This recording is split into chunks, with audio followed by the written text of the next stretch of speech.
يا صباح الخير عليكي. عايزة أحكيلك النهاردة عن تجربتي في الأمومة. كانت تجربة ساهمت إني أنضج وأبقى حد أحسن. اتعلمت منها كتير، وأهم حاجة اتعلمتها إن أي مشكلة مش هتبقى مشكلة أصلا لو اتعلمت لها. يعني حاجة مش عارفة أشغلها فأذاكر إزاي بتشتغل وأتعامل بعد كده. بنات كتير لسه متجوزين جديد تشتكي من عيالها. موضوع الأمومة ده فيه صعوبات وتحديات، بس الدنيا مش سودا كده. هو مرار بس مش طافح. لما بقيت بقى في عندي أولوية تانية أهم من نفسي ورغباتي وأحلامي. نفسي ما تنفعش تبقى أولوية دلوقتي خلاص. معايا نونو يا عيني ما بيعرفش يعمل لنفسه حاجة خالص، غلبان بجد. ناس كتير اتكلموا عن معاناة الأم في الولادة، بس قليل اللي اتكلم عن معاناة المولود نفسه. عملية الولادة بجد مرهقة للطفل، يعني كتر خيره انه بيعيط بس. لو يعرف يعمل حاجة تانية كان ضربنا بالنار. والأم بتلاقي اللي بيساعدها ويقدر إنها تعبانة ولسه والدة، إنما الطفل بيسيبوه مرمي في السرير لوحده. إنهم بيفكروا إن هو مش فاهم حاجة لسه، مع إن الصح إننا نساعد الأم التعبانة عشان تعرف توفر للمولود ده الأمان. حطي نفسك مكانه، يعني الجدع كان عايش 9 شهور في مكان مريح، آكل شارب نايم على كيفه، مفيش أي حاجة تضايقه. وفجأة من غير أي تمهيد يلاقي وطنه بيتهد فوق دماغه، ويخرج لجو غريب عليه. بيشم لأول مرة وبيحس بحرارة الجو لأول مرة. ده كافي إنه يوتره. ومش كده بس، ده بيسمع كمان أصوات ممكن تبقى دوشة ومزعجة بالنسبة له، وبيحس بضوء مش فاهم هو جه منين. وناس بتلمسه وتضربه ويقعدوا يقلبوا فيه علشان يكشفوا عليه، وكمان يلبسوه هدوم أول مرة يحس بملمسها. بعد ما كان حر الحركة بقى متقيد بحاجة هو مش فاهمها ومش عارف هو ده بيحصل لي ليه، وانا عملت ايه. كل ده غير مريح بالمرة ومرهق جدا بالنسبة له. والموضوع مش بيوقف لحد ما يروح من المستشفى. الطفل يا حرام بيفضل في صراع علشان يقدر يتكيف مع البيئة الجديدة اللي بقى موجود جواها. بيبقى برضه زعلان على فقده للوطن بتاعه اللي كان عايش فيه مستريح. فهو تعبان زيك ويمكن أكتر منك. فالمفروض نفضل معاه ونحسسه بالأمان لحد ما يقدر ينجح في التحدي اللي هو بيمر بيه ده. واللي بجد بيقول إن هو لسه صغير ما بيفهمش، ده عنده جهل باحتياجات الطفل النفسية. أعرف واحدة أول طفل ليها ما كانتش بتنيمه على السرير جنبها، كانت هي بتنام وتحطه على صدرها وتحوطه بدراعاتها، وطول ما هي صاحية بتفضل شايلاه باستمرار، حاطاه في حضنها دايما. ولما كبر ما تعودش على الشيل ولا حاجة، بالعكس ساعات بتقولي انها بيكون نفسها يجي يقعد في حجرها وهو مش بيرضى. في مرحلة عند كل الأطفال اسمها التعلق، دي بتنتهي بالتدريج بعد أول سنة من عمر الطفل، ومن نفسه بيدخل في مرحلة الانفصال اللي هو بيبقى عايز يحس انه مستقل. فاللي يقولك ما تشيليش ابنك ليتعود على الشيل كده هتخذليه. هو مش فاهم حاجة، بس ربنا مديله القدرة انه يختبر العالم اللي حواليه. هل الناس دي بتحبني؟ طب انا اعرف ازاي؟ لما اشوف استجابتهم ليا. هل المكان اللي انا فيه ده بيوفر لي الامان؟ طب اجرب اطلب المساعدة واشوف اللي حواليا هيعملوا ايه. فهيعيط هتسيبيه يسكت نفسه؟ خلاص كده هو عرفك وعلم عليكي، انت لا تمثلي بالنسبة له مصدر امان. وهيكبر وعنده احتياج عاطفي وشعور بعدم الاستحقاق. ايه ده؟ يعني كل ده هيحصل عشان مش بشيله؟ لا، هو الموضوع مش مجرد شيل، هو بيبقى سامع صوت دقات قلبك اللي كان متعود عليها وهو في الرحم. شامم ريحتك، ريحتك انتي مش ريحة برفانك، لا ريحة عرقك ونفسك اللي بيحبها، واحلى عنده من اغلى البرفانات. هو مش فاهم حاجة بس متأكد ان وجوده في حضنك يبقى كده هو تمام، مش هيجراله حاجة وطول ما انتي معاه. شيلك لابنك في حضنك ده حنان بيريحه. ما تخافيش لو ابنك اتعود على الحنان، خافي لو اتحرم منه. احضنوا ولادكم، كده كده هيكبروا وهينفصلوا عنكم، وهيجي ايام كتير مش هتشوفوهم اصلا. فشبعوهم حب، طمنوهم للعالم الجديد بتاعهم، خليكم جنبهم اول 3 شهور في حياتهم لانهم الاصعب عليهم، او اول 6 شهور. أضمن نقول أول سنة، أو احتياطي خليهم أول 3 سنين. كانوا بيقولولي كده، هو أول 40 يوم وهترتاحي، خلصوا ال40 يوم معلش استني كمان 3 شهور والدنيا هتبقى تمام. عدوا ال3 شهور، فين يا جماعة التمام اللي وعدتوني بيه؟ لا، دي هي بتبقى أول سنة. وما تعرفيش ليه محدش كان صريح معاكي. كانوا خايفين مثلا أرمي عيالي في الشارع وأقول لأ مش هكمل لعبة معاكوا في لعبة الجواز دي. بس برضو صحابي والناس اللي حواليا وقتها كانوا بيعانوا زيي، فتقريبا التعتيم على المعلومات ده كان بشكل عام. بس أنا وقتها كنت محتاجة أبقى عارفة أنا داخلة على إيه عشان أستعد نفسيا. ما كانش ليا إلا قراءة أعرف منها مراحل النمو وإيه المهارات اللي بيكتسبها واحتياجاته في كل فترة. الكتب كانت أحسن كتير من نصايح الناس اللي مش عايزين يرسوني على بر دول، واللي كانوا كمان بيفتوا. أنا سمعت كمية فتي في الفترة دي والله تعمل مسلسل كوميدي يجيب صريخ ضحك. فأول ما خلفت كنت بخاف أخرج، بشيل هم أغير لها فين وأرضعها إزاي، وما كنتش أعرف اختراع السترة اللي بتتلبس عشان الرضاعة. فواحدة قالت لي وانتي خارجة اعملي ببرونة دوبي فيها شوية مية بنشا. ده بجد؟ هي النشا هتنزل بطنها هتفرش جوه، مش هتخليها تجوع. طب هي اي حاجة بتتشرب لونها ابيض وخلاص اديها للبنت؟ ايه القيمة الغذائية في هذا المشروب؟ واحدة تانية كانت جارتي، بنتها كانت بتعيط جامد جدا بالليل، فلما قابلتها تاني يوم بسألها بطمن على بنتها كانت بتعيط ليه. اسمعي بقى الرد ده لانه عمره ما هيجي في بالك. قالت لي اصل في حد دخل عليها بلحمة نية فمغصت، ولازم اخدها عند الجزار يحط لها دم على راسها. انا تنحت، دماغي كانت بتعمل ايرور، مش عارفة احط الكلام اللي سمعته ده في انهي خلية في مخي، منطق ده ولا خيال علمي. الكلام ده كان سنة 2014 ميلادي مش قبل الميلاد. ازاي في امهات بتفكر كده؟ ده مفيش توعية بجنيه. ومش بعيب على الامهات الطيبة دي، هي بتبقى ضحية مجتمع عايشة فيه. يعني فين الجهات المسؤولة عن توعية الأمهات ازاي يربوا عيالهم؟ بجد لازم يبقى في جهات مختصة، أو بلاش جهات مختصة، يعني المجتمع المدني ممكن جمعية خيرية توزع وعي بدل الوجبات. ما هو الخير مش إطعام بس. المهم في الفترة دي كان عندي أحاسيس مختلفة. بجد كنت مفكرة الخلفة مش هتاكل وقتي كله كده، أو تكوني أنا نفسي. جوايا صراع بين نفس عايزة تحقق أحلامها وطفل عايز يشبع رغباته، وانا في النص عماله ابص عليهم واقول لهم طب سيبوني انام وبعد كده لما نصحى نتخانق. قبل الجواز كان مجال شغلي هو الكتابه، وكنت بكتب في مجلات. كان عندي حلم كده ان انا ابقى مذيعه في الراديو، يعني رغم ان حروفي كلها واقعه بس كان نفسي اعمل ده، وكنت بسعى له وعايزه اكتب سكريبتات لبرامج والف مسلسلات، وعندي افكار كتير عايزه اعملها. بس تقريبا الدكتور وهو بيقطع الحبل السري لما ولدت قطع معاه حبل افكاري. بقيت مش عارفة اكتب كلمة، بعرف بس اكتب طلبات البيت، غير كده بطة بلدي. قلت طب ادبس نفسي في شغل يمكن لما اتحط تحت ضغط المكنة تطلع قماش. فقلت لحد من زمايلي القدام يبعت لي اي شغل حتى لو بره مجالي، بس هو اكتب اي حاجة ان شاء الله تقرير عن اخبار الحوادث. وبعتولي شغل، وهيأت نفسي، البنت نايمة والبيت مترتب. فتحت اللاب، معرفتش اكتب كلمة، عقلي مش حاضر. نسيت هو ده كان بيتعامل ازاي، وكان احساس وحش اني مش عارفة اعمل الحاجة اللي كنت بحبها. وبقيت مش عايزة يعني اخد التجربة ان انا احاول دي تاني، مش عايزة احس بالفشل تاني. بعدين قعدت مع نفسي، قلت لازم احدد اولوياتي او اغير اولوياتي.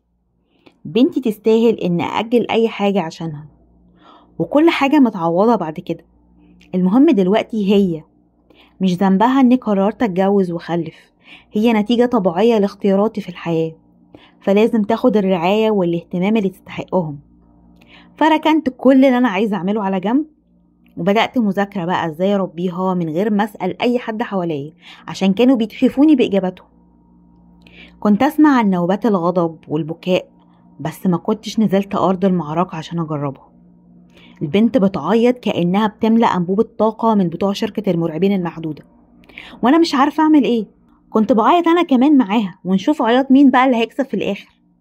اشيلها مفيش فايدة، اشغل قرآن يمكن الروح الشريرة اللي حالت عليها دي تنصرف، مفيش فايدة. وفين وفين لما تنام. قرأت بعد كده ان الاطفال بيحسوا بالنعس بس ما يعرفوش المفروض يعملوا ايه مع الشعور ده، فانا لازم اتدخل علشان اساعده ينام. احنا كبار بديهي بالنسبة لنا لما حد يبقى نعسان هينام، بس احنا عرفنا ده من لما كنا بيبيهات صغيرين، انما وقتها ما كناش نعرف ان الوجع اللي مسببه الجوع بيروح لما باكل، الاحساس اللي مسببه العطش بيروح لما بشرب ميه، احساس النعس والصداع والاريافة بيروح بالنوم. فيا حرام هو مش بيغلس عليا ولا حاجة، هو حس بحاجة اول مرة يجربها ومش عارف يعمل معاها ايه ومش بيعرف يتكلم، فطبيعي يعيط وحاطط امله عليا ان انا اساعده. كان كتاب اسمه انا وطفلي والطبيب، كان في حاجات لازم اعملها من وانا حامل اساسا. كنت عارفة من قبل كده ان الاهتمام النفسي بالبيبي بيبدأ من وهو في بطنه، بس في حاجات كان لازم تتعمل مثلا عشان تخلي الرضاعة سهلة، علشان اتكيف مع وجود بيبي في البيت وتغير الروتين والحاجات اللي هتحصل لي. بس الكتاب ده قرأته كانت هي 6 شهور وقتها. بجد كتاب رائع فعلا، ما سابش فتفوتة الا واتكلم عنها. وهبل مني اني كنت مفكرة ان النونو ده عروسة لعبة محطوط في سريره كل شوية اخده العب بيه وارجعه تاني. فكانت فترة صعبة لان كل حاجة كانت جديدة ومعنديش اي خبرة، وعمالة اجرب في البنت، واول عيل ده بيبقى فار تجارب بنجرب فيه التربية لأول مرة، وزي ما تيجي تيجي. بس اتعلمت كتير، وبرضه كانت فترة حلوة، عملنا ذكريات حلوة سوا. يعني ما كرهتش الخلفة ولا اني اكرر التجربة تاني واخلف، بس كنت ساذجة بصراحة. كنت مفكرة انها طالما بقت بتمشي لوحدها وبتاكل لوحدها وقلعت الحفاض كده خلاص مش هتعتمد عليه اعتماد كلي، وهيبقى فيا حيل ارعى طفل تاني واجرب بقى اعمل معاه الحاجات اللي عرفتها متأخر وملحقتش اعملها مع بنتي الكبيرة، واهو ما تبقاش المعلومات اللي عرفتها دي على الفاضي. وكان عندي فضول اعرف الحاجات دي هتبقى شغالة ولا لا، وهي طلعت شغالة فعلا، بس كانت عايزة أم بموتور. لقينا المشاكل لها الحل، بس محتاجين بقى للي فيه نفس يحل. فبقى معايا طفلين وانا التالتة، ولو كان عندي وقت في الأول لنفسي، وقت مثلا هي ما بتبقى نايمة أعرف أعمل فيه حاجة ليا، دلوقتي وهما 2 ما بقاش في وقت نهائي. بجد بتحسي انك بتمثلي دور في مسلسل، لا هي دي طبيعتي ولا هي دي شخصيتي، بس لازم أبقى الحد ده في الفترة دي. مغصوبة اني اعمل كده، تبقي عايزة ولو ربع ساعة تعملي حاجة فيها لنفسك تخليكي تحسي بذاتك، بس بجد ما فيش وقت. ده حتى دخول الحمام ما بقاش بالبساطة بتاعت زمان. وانا كبيرة كده عملتها على نفسي كتير، ما انا بعمل اللي عشان انيم واحدة فيهم، ولازم اعودهم يناموا بدري، دي مسؤوليتي، انهم ما يكبروش يبقى عندهم اضطرابات نوم او يعانوا من مشاكل في التركيز بسبب لخبطة النوم. فمش بعد ما عرفت انيم واحدة ولسه هعمل مهارة حطها في السرير من غير ما تصحى تاني اضحي بالمجهود ده كله وتصحى تعيط وتصحي اختها عشان اروح الحمام انا. لا، اعملها على نفسي احسن. ولما كنت بنام والاقي اللي جايه تصحيني الفجر عشان عايزة تلعب بالليمونة، تحب هي تقعد على الترابيزة وتدحرج ليمونة وتمسكها تاني تاخدها تحطها على الترابيزة وتدحرجها، قاعدة انا في الوقت ده بعمل ايه؟ قاعدة بدحرج الليمون. وبعدين طلباتهم الغريبة اللي ولا طلبات الأسياد. مرة أكلت من طبقها عنباية، قالت لي طلعي لي العنباية بتاعتي اللي كلتيها، أنا عايزة العنباية دي دلوقتي، أنا كنت هاكلها وعايزاها دلوقتي. مرة قعدت تعيط عشان عايزة تستحمى من غير ما تتبل، اللي هو طخه بس ما تعوروش. أنا اتهنت كتير في حوار الأمومة ده، بس انتي مفروض ما تبقيش لوحدك، انتي معاكي شريكك الأب. فانت كأب وزوج وإنسان قبل أي حاجة، اوعى لما مراتك تيجي تشتكي لك من تعبها في تربية العيال ترد الرد النبيه بتاع ما كل الأمهات كده، مش انت لوحدك. أكيد مش هتحب وقتها تعرف الأفكار الانتقامية اللي جات في دماغها عشان ترد عليك. هي عارفة ان كل الأمهات كده، وعارفة ان كل الناس بتعاني، هي مش أول واحدة في الكوكب، بس انت مش متجوز كل الأمهات، هي واحدة بس المفروض بالنسبة لك أهم من كل الأمهات. فبلاش تقارنها بغيرها. لما بتيجي تشتكي لك هي محتاجة لدعمك، يعني الحدق يفهم، قول لها لبسي العيال، هننزل نشتري طماطم أو نعمل أي حاجة، بس هو ده اللي أنا محتاجاه، أفصل شوية، نفسي البيت يفضى عليا، أنا محتاجة أسمع صوت الهدوء عشان أحافظ على قوايا العقلية، وحشني صوت صرصار الحقل، حتى لو هقعد مش هعمل حاجة، بس أحس إن حرة الإرادة، وإن كائن حي ممكن يعمل اللي هو عايزه أو ما يعملش، ما أنا حرة. كل الناس بتاخد أجازة يا جماعة إلا الأم، بنفضل شغالين، إحنا مش طالعين لكم من المصباح. والكلام بتاع وانتي قاعدة في البيت بتعملي إيه؟ بركب مراجيح ونط حبال، في كلام ما يتقالش، ده يعني يتعاقب عليه قانون، يعتبر سب وقذف. يا سيدي انت شايل على كتافك جبل وطالع عينك في الشغل وبتقابل ناس دمها تقيل، بس هي مش مسابقة مين فينا بيشيل اكتر من التاني، كل واحد بيعمل دوره ولازم يتقدر على دوره. وزي ما انت بتسعى على رزقك عشان تجيب لي طلباتي وتهنيني، متشكرين يا سيدي، انا برضو محافظة على بيتك ومش بصرف تعبك وشقاك في تفاهات، وبربي عيالك تربية تبسطك وشايلة عنك دوشتهم. فمحتاجة اسمع كلام حلو يقدر اللي بعمله، محتاجة احس ان بعمل حاجة عظيمة، عايزة احس اني مهمة وتعبي متشاف يا اخي. انا طول الوقت شغالة مع الولاد مش بسمع منهم كلمة شكرا، ممكن تحسسني انت بده؟ وما تتحججليش انك ما بتعرفش تتكلم، ابعتها لي في رسالة، هاتلي شوكولاتايه وانت راجع من بره، جرب مرة كل شهر يا سيدي، يعني مش كل اسبوع حتى، تساعد مراتك وتشيل عنها هبابة، تحضر لها الفطار يوم اجازتك، حتى لو هتجيب سندوتشات فول وطعمية. اللي هيفرحها انها مش مضطرة تحضر فطار وفي طفل بيعيط وعايزها تشيله او بتحضره وهي شايلاه، انها مش هتغسل مواعين الفطار، ده هيعدل مزاجها على فكرة وهيديها طاقة، هتعمل لك غدا يعجبك.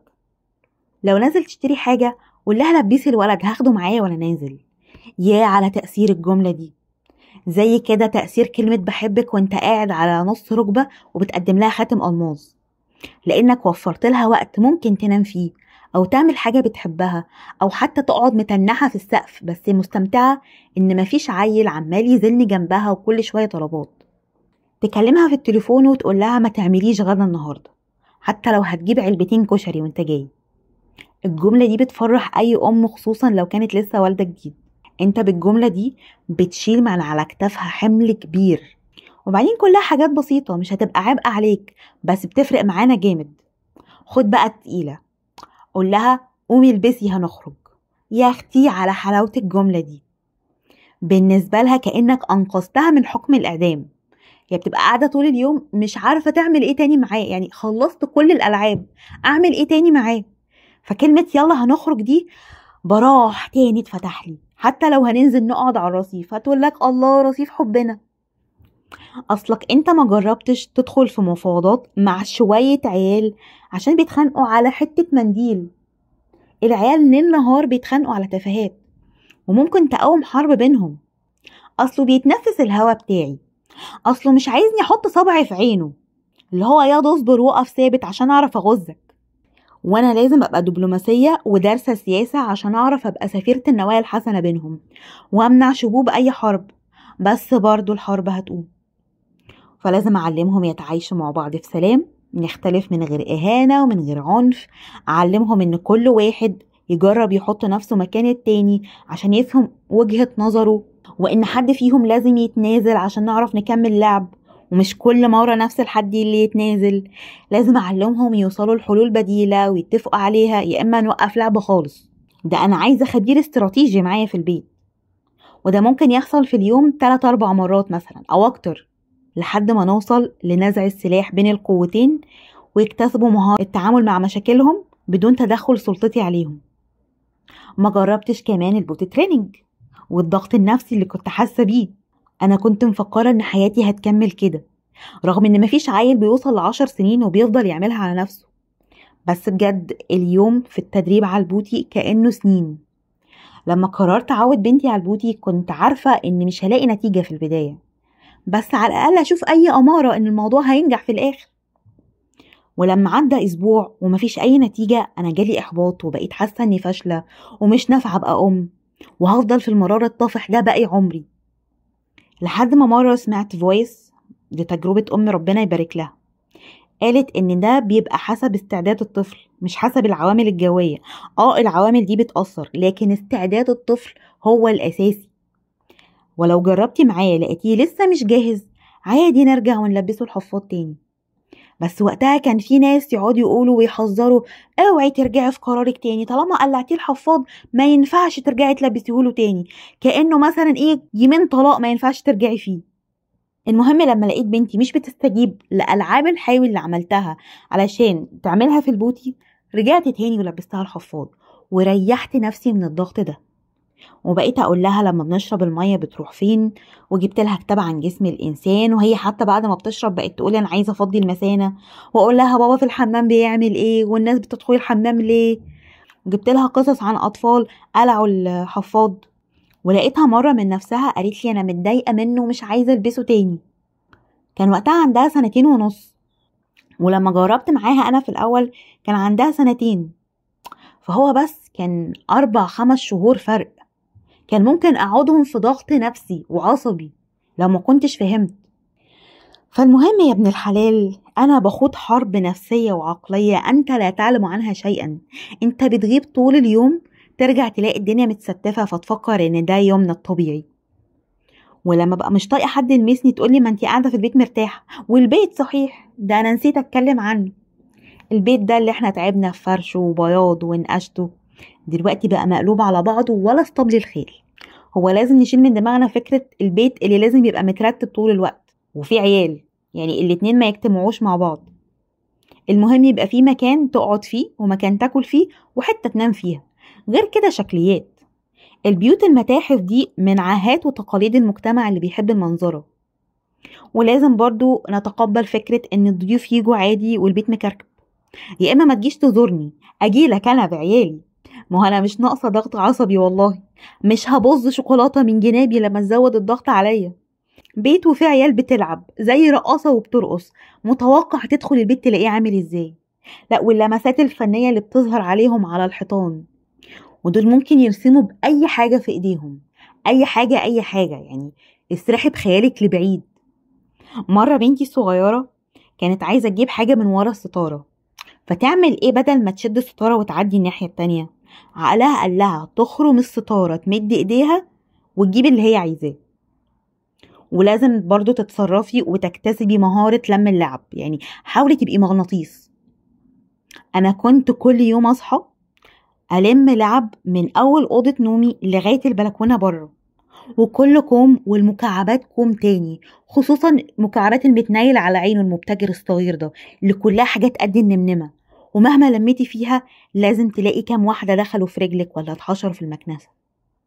والعيال مش بيلعبوا بالمكعبات كمكعبات اللي هو بنركبها ونعمل أشكال وبتاع، لأ.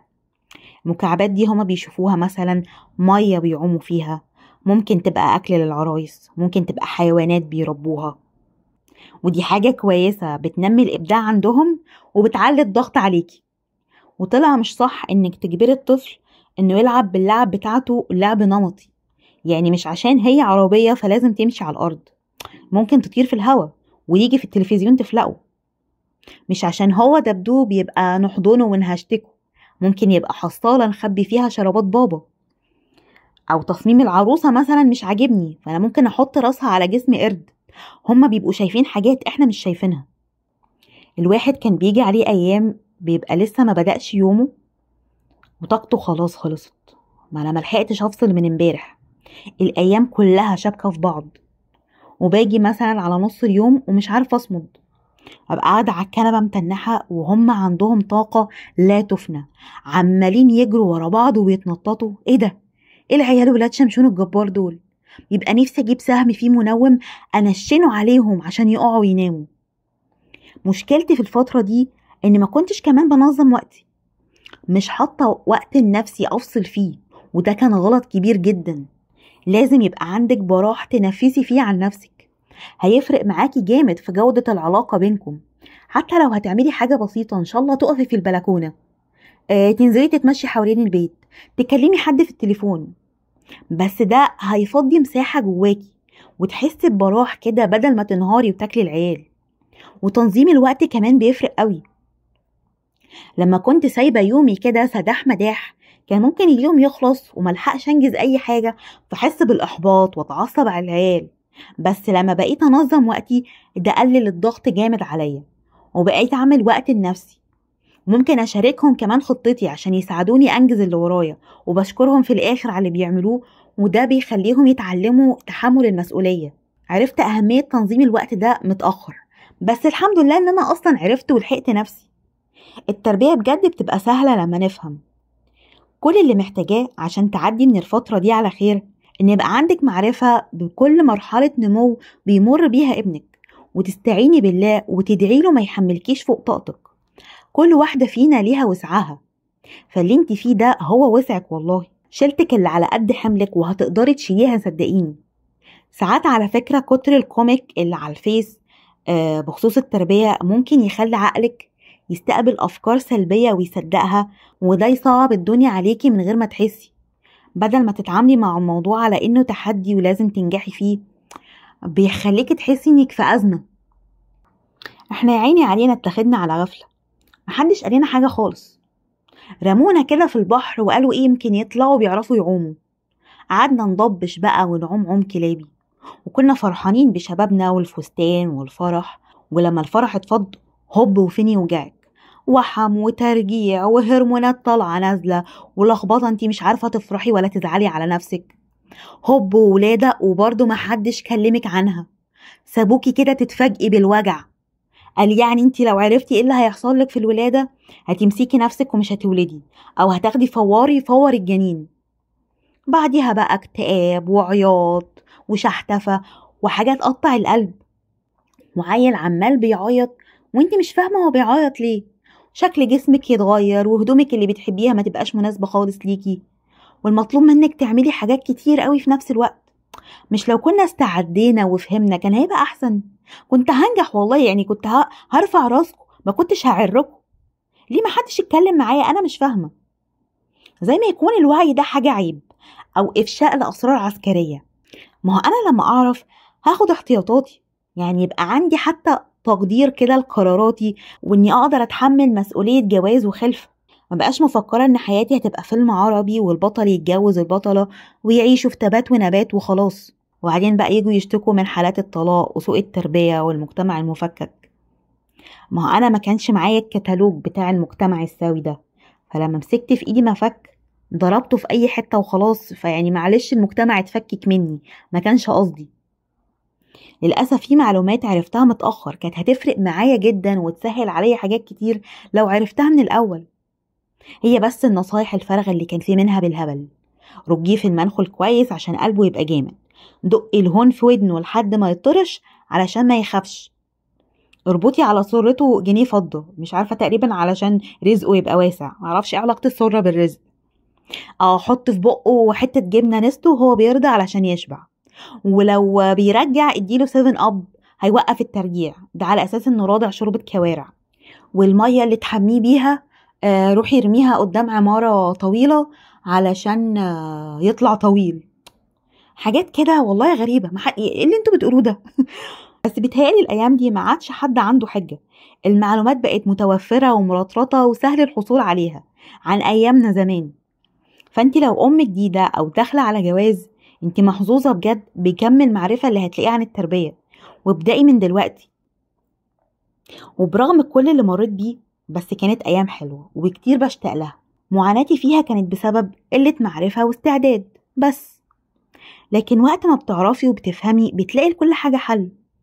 يعني معضلة لم اللعب اللي بنقعد نشتكي منها طول الوقت، اتفقنا ان اللعب تبقى في أوضة واحدة، نحجم الكركبة في مكان واحد، فحطينا نظام اللعب هتبقى في الأوضة بتاعتكم، ممكن في الطرقة اللي بين الأوض كمان، بس مفيش لعب تخرج بره في الريسبشن.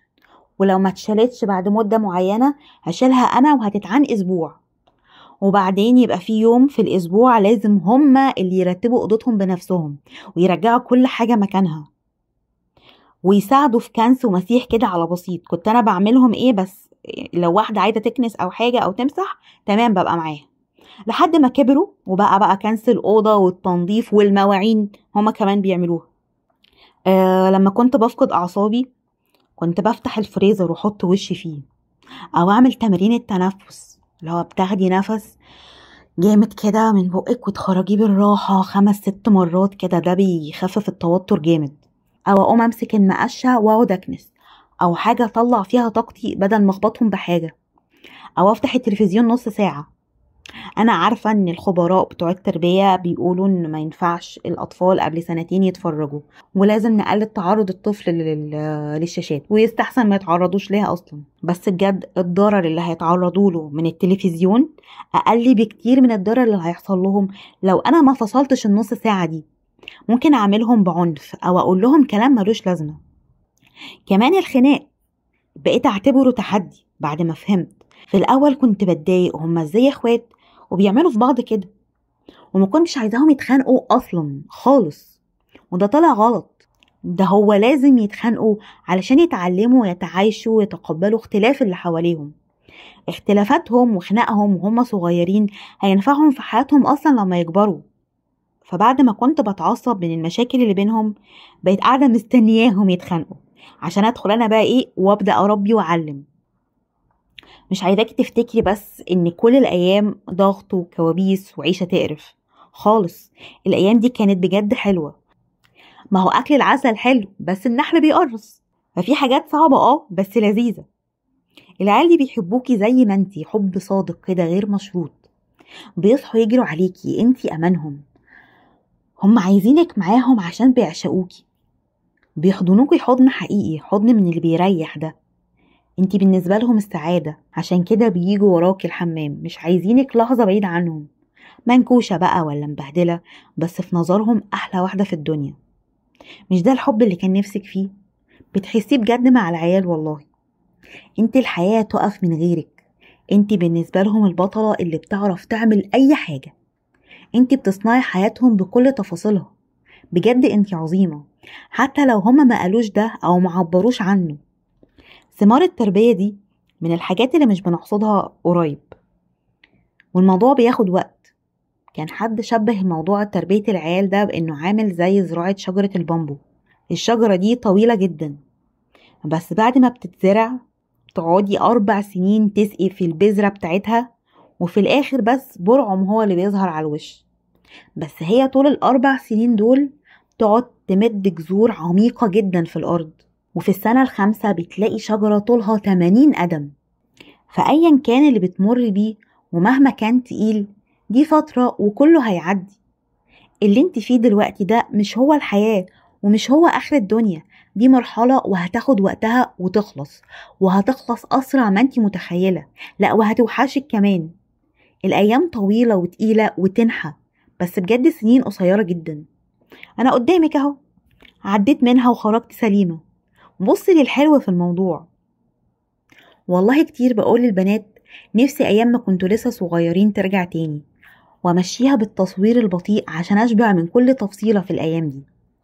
وحشني الوقت بتاع قبل النوم لما كنا نقعد سوا احنا ال3 في السرير مع بعض ونقعد نقرأ، او اجيب كراسة رسم ونرسم المواقف اللي حصلت في يومنا وتعلمنا منها ايه وايه غلط مش هنكرره تاني. كانوا بيحبوا قوي الوقت اللي كنت بعمل فيه مسرح عرايس، الم الدباديب بتاعتهم واعمل حوار بينهم، والعيال كانوا بيسمعوا كلام الدباديب اكتر مني، رغم انهم عارفين ان انا اللي بحركهم وانا اللي بتكلم بس مغيره صوتي. بس برضو يعني جمجم وزغلول بالنسبه لهم كلامه ده ياخدوه بكل جديه اكتر من كلامي. دلوقتي كبروا وما بقوش يلعبوا ولا يكركبوا البيت، ما بقوش لازقين لي وماشيين في ديلي طول الوقت، وبقى عندي وقت انام فيه وزهقت من النوم، وعندي وقت اعوض اي حاجه فاتتني. في مشاكل ظهرت من نوع تاني، بس خلاص بقى انا عرفت التركايه. مش هستنى المشكلة تحصل، لا أنا بقرأ وبستعد من دلوقتي عشان عارفة المرحلة اللي هما داخلين عليها. وزتونة الكلام الكتير ده كله عشان طولت عليكي هو الاستعانة بالله والدعاء. في حاجات مهما كنتي خبيرة مش هتقدري عليها لوحدك، ولو مسيطرة جوه البيت فمش هتعرفي تسيطري على اللي بره البيت. فما تخرجيش الله المهيمن من المعادلة. ارمي توكالك عليه، قوليله يا رب ربهم لي، خليهم يا رب يحبوا الأكل الصحي، خليهم يا رب يناموا بدري أنا مش قادرة عليهم، خليهم يا رب يصلوا ويحبوا القراءة ويبقوا صالحين، احميهم يا رب من أصحاب السوء. الدعاء ده كنز ما تسيبيهوش ابدا.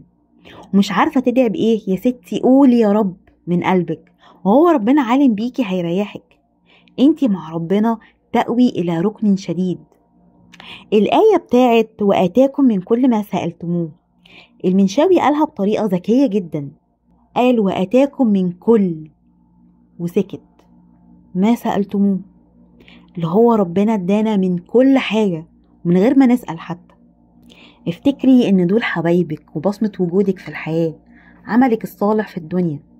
ما تبطليش تتعلمي عشان تربيهم بأحسن طريقة ممكنة. اسمعي كتير، اليوتيوب مليان، عندك منة صلاح نجم بجد ربنا يكرمها، هتريحك نفسيا بطريقتها في الكلام، وما شاء الله مش بتخبي علمها، لا بتقولك كل حاجة. وادعي واستعيني وتوكلي على الله، هو اللي في ايده كل حاجة. وهوني على نفسك لو ارتكبتي اي غلط في حقهم، كلنا بنغلط، المهم ان نعرف ان احنا غلطنا وما نكررش الغلط. انتي مش لوحدك، كلنا بيحصل لنا كده وكله هيعدي، بس يعدي خفيف على قلوبنا بدل ما يعدي على وشنا. وكون انك دايما بتحاولي تعرفي معلومة وبتدوري عن حل المشكلة عند الولاد، فانت بجد ماشية صح. وافتكري انك تيجي متأخر احسن كتير انك ما تجيش خالص. واشوفك تاني ان شاء الله. سلام.